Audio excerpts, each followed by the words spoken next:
કેમ છે મિત્રો? આજે ધોરણ 9 માં ચેપ્ટર નંબર 5 ભણીશું, જે નામ છે એનું સજીવોનો પાયાનો એકમ.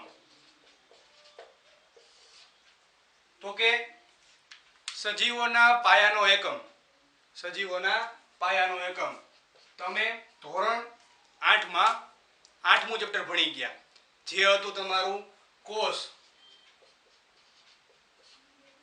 તેની રચના અને કાર્યો. હવે તો કે ભાઈ એમાં તમારે આવ્યું હતું કે કોષની શોધ કોણે કરી હતી, અથવા તો સૌપ્રથમ કોષ છે એ કોણે જોયો હતો? તો કે રોબર્ટ હુક નામના વૈજ્ઞાનિકે.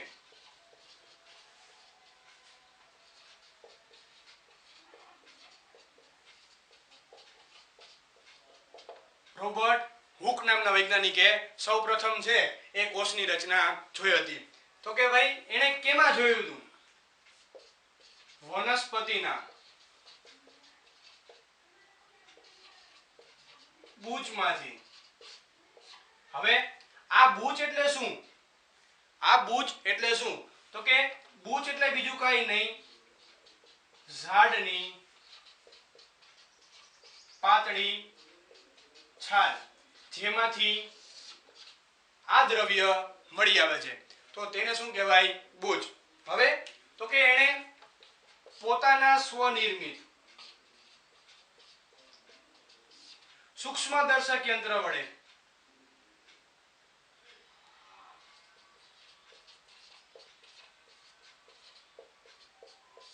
અથવા તો યંત્રની મદદથી વનસ્પતિના પાતળો છેદ લઈ, એટલે કે વનસ્પતિના છાલની પાતળો છેદ લઈ એને કેમાં જોયું હતું?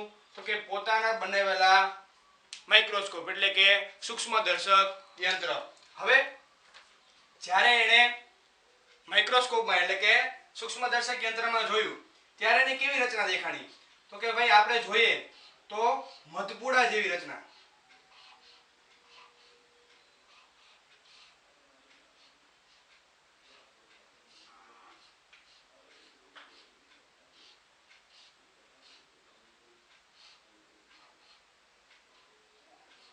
આકૃતિ સાવ સહેલી છે એની.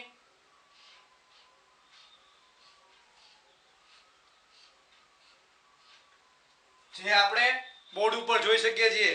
કેવી હતી? તો કે ભાઈ ષટકોણ આકારે એકબીજા સાથે જોડાયેલા ચોકઠા, એટલે કે આપણાને મધપૂડા જેવી રચના કહીએ.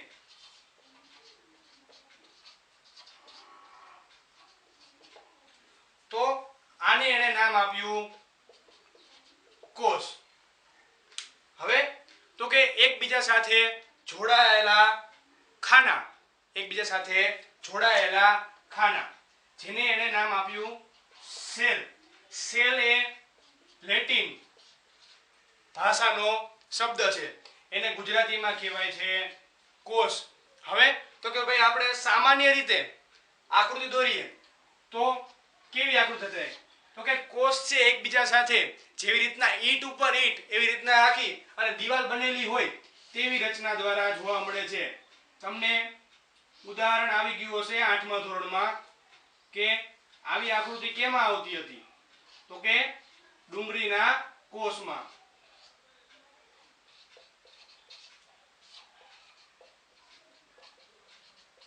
એટલે કે ઓનિયન સેલ.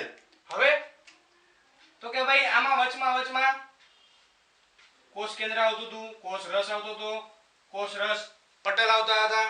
હવે તો કે પાછું પહેલેથી જોઈએ તો કે કોષ હતો, એની રચના અથવા તો શોધ કેણે કરી હતી? તો કે રોબર્ટ હુક નામના વૈજ્ઞાનિકે ઈસવીસન 1665 માં. તમને લોકોને 1 માર્કના એમસીક્યુ અથવા તો ખાલી જગ્યામાં પૂછાઈ શકે કે રોબર્ટ હુકે શેની શોધ કરી હતી? તો કે કોષની. અથવા તો કોષની શોધ કેણે કરી હતી, અથવા તો કયા વૈજ્ઞાનિકે કરી હતી? તો આવે રોબર્ટ હુક.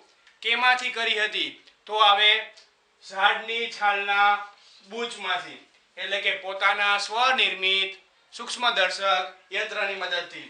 કેવી રચના હતી? તો કે મધપુડા જેવી રચના હતી. તમને લોકોને ડુંગળીના કોષ વિશે થોડીક માહિતી આપું જે તમારા લોકોને પ્રવૃત્તિમાં આવે છે. કઈ રીતે પ્રવૃત્તિ એની કરવી. તો માઇક્રોસ્કોપી એટલે શું? તો કે ભાઈ નરી આંખે ન દેખાતા સૂક્ષ્મ જીવો એને શું કહેવાય? માઇક્રોસ્કોપી. હવે ડુંગળીના કોષ છે એ આપણે કઈ રીતે જોવા? તો સૌપ્રથમ ડુંગળીમાંથી શું કરવાનું છે? અધિસ્તર એટલે કે એનું પટલ જે આપણે લેવાનું છે તેને કટ કરી અને મારી પાસે સ્લાઇડ છે તેના ઉપર સૌપ્રથમ સ્લાઇડ છે એને શું કરવાનું છે? ક્લીન કરવાની છે અને એટલે કે સાફ કરવાની છે. સાફ કર્યા પછી તો કે ડુંગળી છે એના સલકી પર્ણો અથવા તો એનું અધિસ્તર એનો છેદ લઈ અને પછી તો કે એને વોચ ગ્લાસ એટલે કે નાનું કાચનું બીકર જેવું આવે છે એની અંદર પાણી ભરી અને મૂકવાનું છે. શા માટે? તો કે ભાઈ કોષ હોય એ સુકાઈ જાય નહીં એટલા માટે અને ફૂલીને થોડાક એડજસ્ટ થઈ જાય એટલે કે સરખા થઈ જાય. અને પછી ચીપિયાની મદદથી અથવા તો એને ઇંગ્લિશમાં કહેવાય ફોર્સેપ તેની મદદથી સ્લાઇડ ઉપર મૂકવાનું છે. 2-3 ટીપા લઈ એટલે કે 2-3 ટીપા કેના અભિરંજક કયું લેવાનું છે? યાદ રાખજો આયોડિન.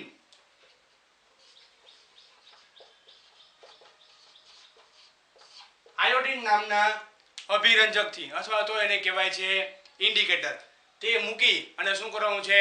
તો કે માઇક્રોસ્કોપમાં જોવાનું છે. હવે તો કે ભાઈ માઇક્રોસ્કોપમાં 10x અથવા 45x એટલે કે 45x ના લેન્સમાં આપણે એને જોઈ શકીએ છીએ. હવે મારી પાસે માઇક્રોસ્કોપ છે એમાં તમને બતાવું છું.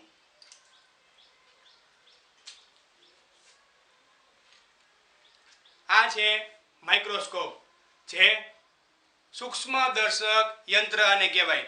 ઇંગ્લિશમાં કહે તો કમ્પાઉન્ડ માઇક્રોસ્કોપ. જો આના કયા કયા ભાગ હોય તો આને કહેવાય આઈપીસ એટલે કે નેત્રકાચ. આને કહેવાય વસ્તુકાચ એટલે કે ઓબ્જેક્ટિવ લેન્સ. પછી અહીંયા આવે છે એનું સ્ટેન્ડ, બરાબર, જ્યાં આપણે કવર સ્લિપ સાથે સ્લાઇડ રાખવાની હોય છે. નીચે મિરર આવેલો હોય છે, બરાબર, એટલે કે મારે તો અત્યારે શું છે અહીંયા એલઈડી લાઇટ છે. નીચે ડાયાફાર્મ કહેવાય છે, ઇંગ્લિશમાં ડાયાફાર્મ, જ્યાં કનિનિકા આવેલી હોય છે. પછી તો કે ભાઈ આનો હેતુ શું? તો કે ભાઈ સૂર્યના કિરણો એકત્રિત કરી અને એક જગ્યાએ બિંદુ સ્વરૂપે રાખવા. હવે આ કાર્ય કઈ રીતના કરે? નીચેની સાઈડ મિરર આવેલો હોય છે તેમાં સૂર્યના પ્રકાશના કિરણો એકત્રિત કરી અને જે અહીંયા હોલ હોય છે ત્યાં શું કરવાનું હોય છે? એકત્રિત કરવાના હોય છે. અને વસ્તુકાચ દ્વારા પ્રકાશ છે ઉપર આવે છે ક્યાં? તો કે નેત્રકાચ પાસે. નેત્રકાચ દ્વારા આપણે જોઈ શકીએ છીએ. હવે આમાં 3 પ્રકારના લેન્સ છે, 100x, 45x અને 10x. અને માઇક્રોસ્કોપને હંમેશા આ રીતે પકડવામાં આવે છે. તમારે જો ધોરણ 10 પછી 11-12 સાયન્સ પછી આગળ ભણશો તો ત્યાં માઇક્રોસ્કોપનો ઉપયોગ તમારે આવશે. તો એને આ રીતે પકડવાનું ભૂલાય નહીં. શા માટે? જો આવી રીતના તો માઇક્રોસ્કોપ પકડશો તો શું થશે? તો કે માઇક્રોસ્કોપમાંથી વસ્તુકાચ અથવા તો નેત્રકાચ છે એ પડી જવાની સંભાવના એટલે કે નુકસાન થવાની સંભાવના છે એ રહે છે. હવે માઇક્રોસ્કોપમાં ડુંગળીના કોષ છે એ કેવા દેખાય છે? તો આકૃતિ દોરું છું.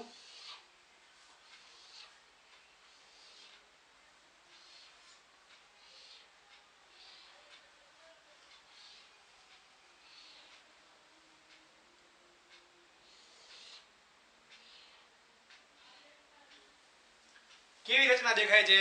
તો કે ઈંટ જેવી. તેમાં અંદર શું આવેલું છે? તો કે કોષ કેન્દ્ર.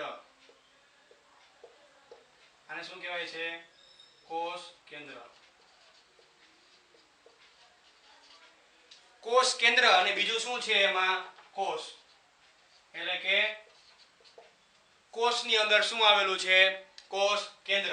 હવે તમે માઇક્રોસ્કોપમાં છેલ્લે લેક્ચરના પછી તમને લોકોને મેં ફોટા મૂક્યા છે તે તમે જોવાનું ભૂલશો નહીં. હવે તો કે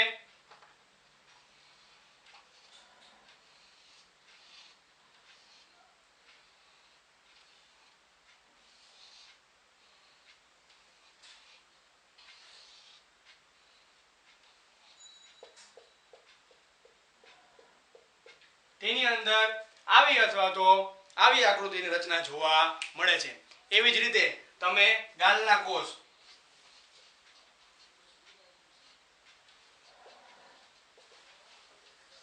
એ પણ જોઈ શકો છો.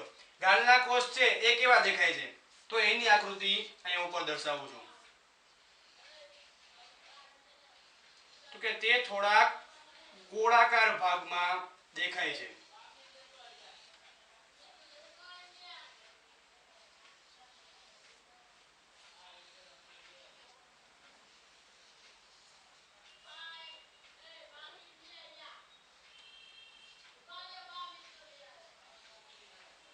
હવે તો કે ગાલના કોષ તેની અંદર પણ કોષ કેન્દ્ર આવેલું છે. બરાબર. હવે તેની આકૃતિ આ પ્રકારે દોરી શકાય. એટલે કે માઇક્રોસ્કોપની અંદર આ રીતની તેમાં રચના છે કોષની ગોઠવણીની એ જોવા મળે છે. આ થઈ ડુંગળીના કોષની અને આ થઈ ગાલના કોષની. હવે તો કે ભાઈ કોષ છે એ ગોઠવણી કઈ રીતે હોય છે તો કે ભાઈ એના કાર્ય અને તેના રચનાને આધારે તો કે તેની ગોઠવણી ગોઠવાયેલી હોય છે. એટલે તો કે ભાઈ સજીવ શરીર એની રચનાને આધારે કોષનો આકાર નક્કી થતો નથી. શા માટે? તમારે ધોરણ નંબર 8 માં એક પ્રશ્ન આવતો હતો કે કોષના વિવિધ આકારો જણાવો અથવા તો તેના કદ વર્ણવો. તો એમાં તમારે આવ્યું હતું કે ઉંદર છે અને હાથી છે એ બેયના કોષ છે એ સમાન હોય છે. કે ઉંદર નાનો છે તો એનો કોષ નાનો હોય અને હાથી મોટો છે એનો કોષ મોટો હોય એવું બને નહીં. તો શું થાય? હાથીનો કોષ મોટો હોય તો કેટલા એના કોષ આવેલા હોય ને તો એમાં ફેર પડે. એટલે કે તેના રચના અને કાર્યોના આધારે કોષ છે એનો કદ આકાર આધાર રાખે છે. એટલે કોષ આવડો હોય બરાબર તો એની રચનાને આધારે હોય અને એને કાર્યના આધારે. પ્રાણી આવડું મોટું હોય તો એમાં કોષ આવડો મોટો હોવો જરૂરી નથી. એટલે કે એનું કાર્ય જો વધારે હોય, ઉદાહરણ તરીકે ચેતાકોષ છે એ સૌથી મોટો કોષ છે બરાબર.